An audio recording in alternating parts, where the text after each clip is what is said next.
Hello, hello. Welcome to Making the Shift. I hope you are having a great start to your week. Today, we are going to answer a question that I get every single day in my comments, in my DMs. Everyone wants to know, how do I bring up autism to families? Okay, so that's what we're answering today. How do I bring up autism to families? The thing is, I don't believe that there is one perfect way, but I believe that there definitely are wrong ways. More to come on that later. Okay. But I really don't think there's one perfect way. So instead, what I'm going to do is I'm going to give you a few different ways that you can bring up autism to families.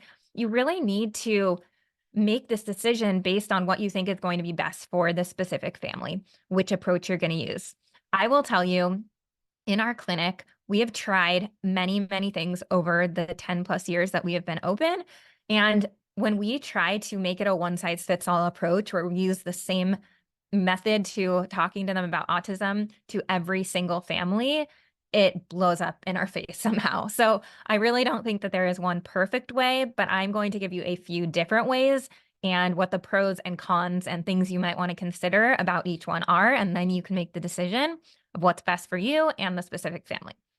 Okay, so let's talk about real quick the time I created an absolute fire of a mess at my clinic I worked at when I was a clinical fellow.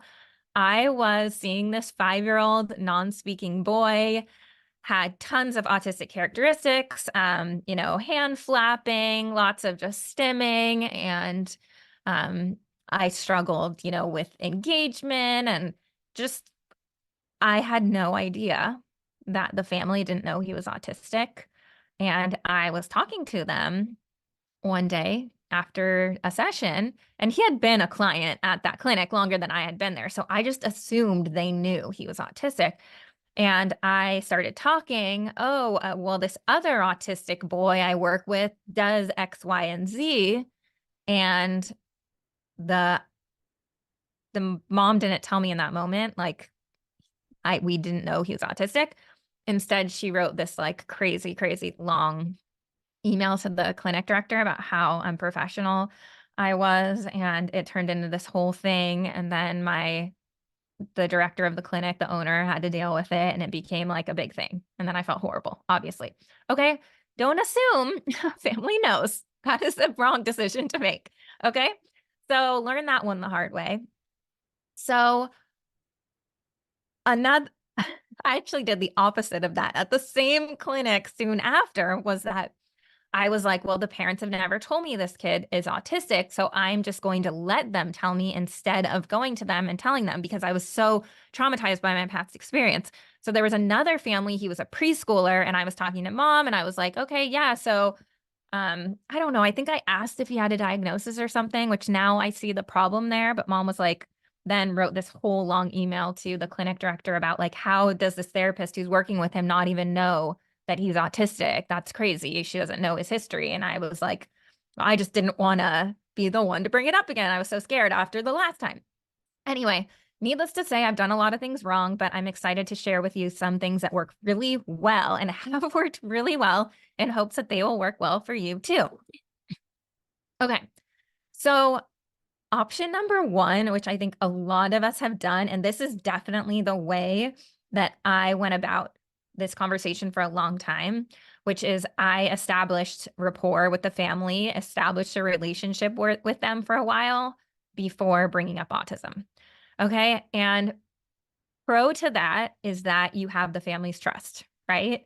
They know you, they see you every week. When you bring it up to them, they're going to see that, you can have this conversation with them because they feel like this person knows me and knows my child.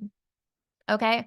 But after doing that for many years, I started to feel this strong con, which is, are we doing a disservice to a family by not telling them something that we know?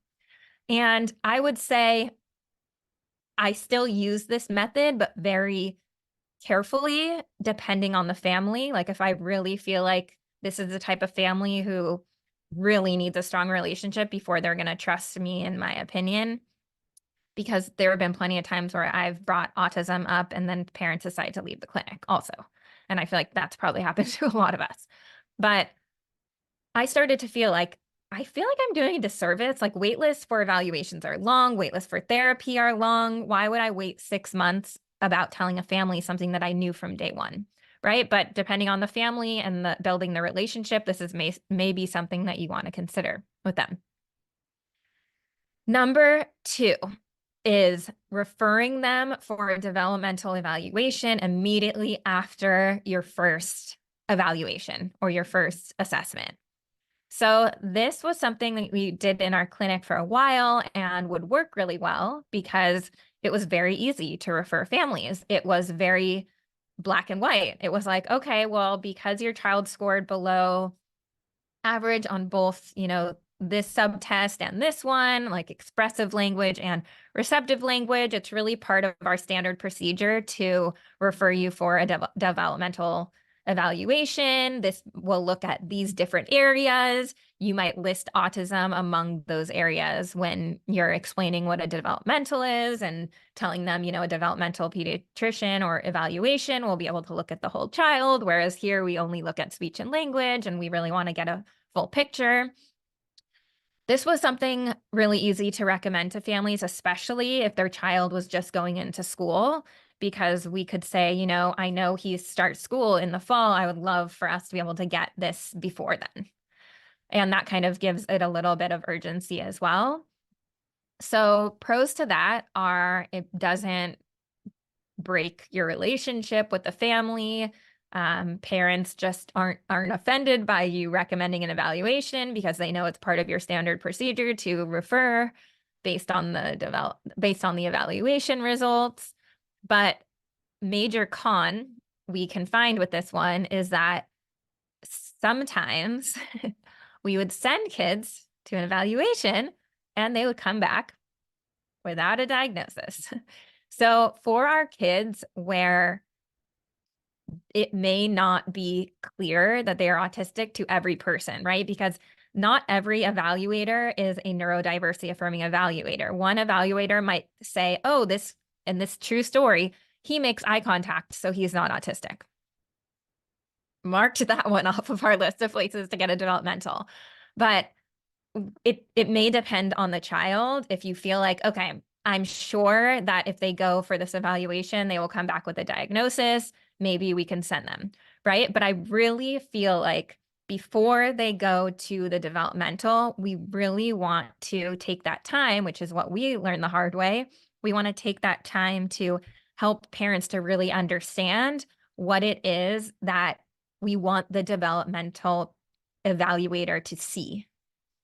Because we've had parents who go because we recommended it, but they don't actually see any of the things that we see, and they come back without the diagnosis.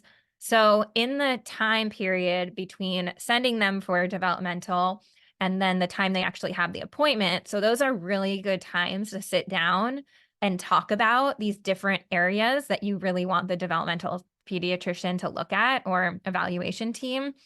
So you might start going through stuff like, sensory. Here are what the sensory needs we're seeing.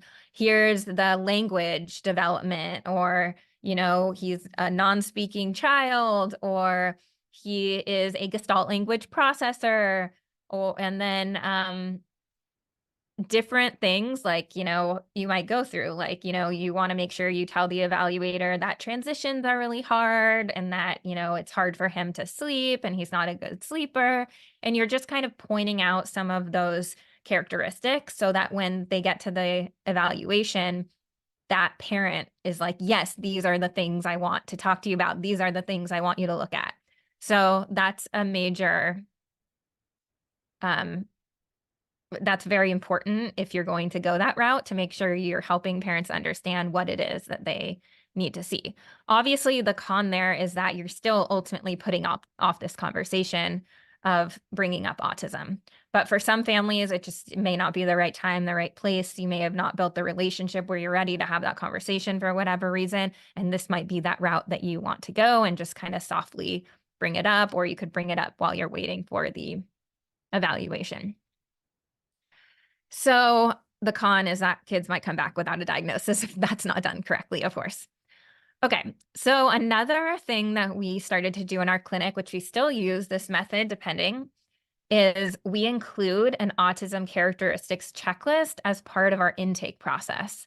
So when we talk to families on the phone, obviously, if it's a kid coming in for speech sounds, I'm not sending them an autism characteristics checklist if that's not what they're describing to me as an area of need.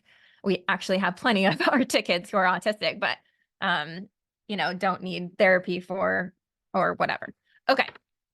So when parents are describing their child, and then that might be a clue. And usually for most of our early intervention kids, we send them that checklist because why not? It would be great to be able to do that, right? So what we do is we send a checklist as part of our intake process. Families fill out the checklist. It's very, very easy. Yes, no. And it's all strengths-based way of looking at autism. I think I shared this. Maybe it was just with my insider membership that I shared our checklist that we use. But very strengths-based, 10 questions. We've narrowed it down. And parents can either just say, yes, I see this in my child, or no. And then it becomes very easy to take that after the first session or second session and say, I was looking through your intake paperwork and I'm looking through the autism characteristics checklist. I noticed that you said he likes to do X, Y, and Z. Can you tell me more about that? Right? And you can open up that conversation. And that's a really great way to be able to say, hey, because you've marked yes on this, or because you've marked yes on several of these, I would love for you to get in for a developmental evaluation, and it will give us a lot more information, something like that. Okay, so pro is you are getting to those conversations really quickly, and it's very easy because you're just sending it to them this form, and it's just part of your intake process, so very streamlined.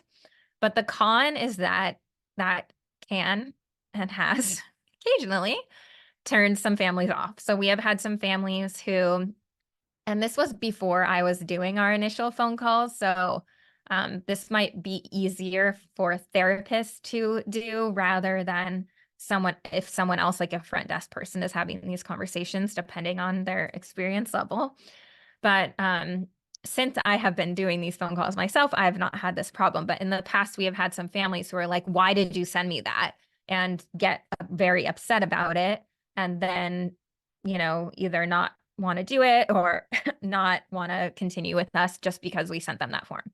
Right. So a workaround to that might be like, hey, we're going to send you a bunch of our intake forms. We're going to send you this form, our autism checklist, and then we're going to go over everything with you after the evaluation or after we meet, right? So lots of ways to just prep them if you feel like they need to know what to expect from those forms. Okay. One more way we're going to talk about. So let's recap. Okay. One was wait till you've established rapport, then bring it up. One was immediately based on their evaluation results. The next was using an autism characteristics checklist when you meet them.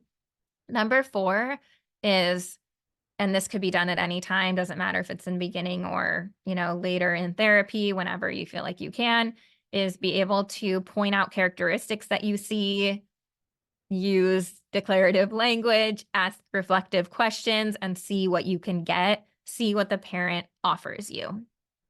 So you might ask questions like, do you suspect any diagnosis or something like that? You may even ask about like family history, right? Like I've had families where they say, well, my nephew is autistic, but I'm not seeing signs in my own child. And then that opens up the conversation for you to talk about autism because they just offered this up to you. Okay, you might ask them kind of reflective questions where, like, if you see the child stimming, you might say, like, what do you think he's looking for when he's doing that? Or, asking them questions to kind of have them to help them to interpret their child's behavior, just so that you're pointing something out, they look at it, they think about it, and they wonder maybe what that is. You might just use some declarative language, things like, I'm noticing that he does this, and this a lot when he's here. Is that something you see a lot at home? Or I wonder if he is, I wonder if he is a Gestalt language processor because he loves to repeat these scripts. Is that something that you feel like you see throughout the day? And they start to pick up on these things you're asking them and start to think more about the characteristics, which makes it a lot easier to then bring up, yeah, a lot of these characteristics, like you brought up at home, he likes to do X, Y, and Z. That is a characteristic of autism. So you kind of making that connection for them. Once a family says the word autism, I will take that and run with it. Okay. Because I think it makes it very easy for you once a family brings up the word autism, because now they've opened that door and you can just walk right through, oh, you mentioned that your nephew's autistic. And, I wonder if you see any of those characteristics in your son as well, or something like that. Okay. Or like, hey, let's go for a developmental evaluation and just see what they say with the evaluation team. So I say if a family brings up autism, you are good to just like, that is your sign to continue with the conversation. If a family brings up autism, I would not, which we've had therapists in our clinic in the past do this, where families have brought up autism, but therapists haven't moved forward with it. I think it's really important that once that happens, you just continue to move forward, right? Um, we always document the conversation that we have. So we always write it in our notes. We wrote that, we brought up XYZ, like we talked to family about autistic characteristics. We referred for a developmental pediatrician, whatever the conversation is we had, we always document it. And that's because I don't want a family coming back, because there are going to be plenty of families who don't follow the recommendation to get the evaluation, right? Like that happens. And I don't want a family coming back in a year going, wait, my friend just said he's autistic. Why didn't you ever say that? And then you could be like, oh, we talked about that on this day. And remember this email I sent you and referred you to developmental? I mean, ideally, periods of time aren't going by like that. Like once you bring up getting a developmental, it's very important to follow up so that that stuff doesn't happen. But sometimes when you're in a clinic and kids are moving from therapist to therapist, it's inevitable that sometimes those conversations might get lost, right? So in order to prevent that, having a system for following up.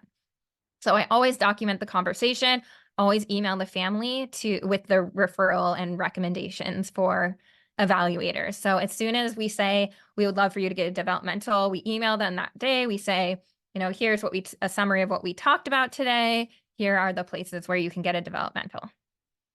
No matter what way you choose to talk to families about autism, the main thing, of course, you won't be surprised to hear me say, is we want to do it in neurodiversity-affirming ways.